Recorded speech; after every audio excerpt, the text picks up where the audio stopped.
A DUI conviction is devastating. Despite whether a mistake was made or not, you have to pick up the pieces after the arrest. After you've been released from the arrest and booking, you need to immediately determine what your options are and make a decision as to how to bounce back from this humiliating experience. First, understand what a DUI conviction does to you. In South Dakota, your driver's license will be revoked for at least 30 days. If you're from out of state, your license will likely be revoked for a greater period of time.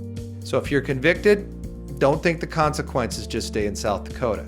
A conviction is first reported to our Department of Public Safety in Pierre, and then reported to your home state's DMV. In addition to a fine and a driver's license revocation, some judges impose a jail sentence if there were aggravating circumstances involved in your case.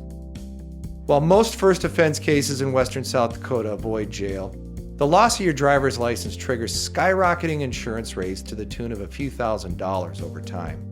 Your attorney needs to determine if the case is defendable and assess the risks of a jury finding you guilty.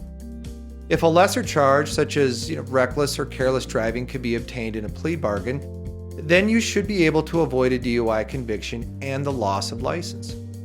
But if your blood alcohol content is even a mere 0.02 of a point above the legal limit, most prosecutors have directives to not go downward and to make the defendant plead guilty to DUI. South Dakota has an allowable exception to all of this on its books, and it's called a suspended imposition of sentence.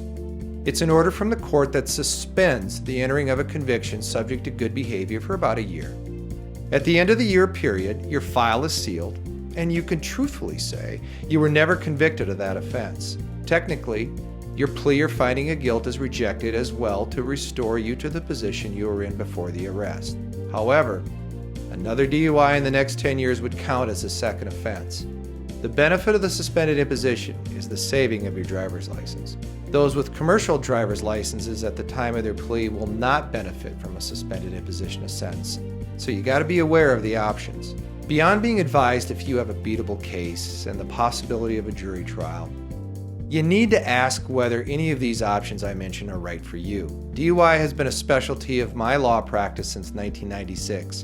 And chances are, I'm going to know fairly quickly how your case might turn out.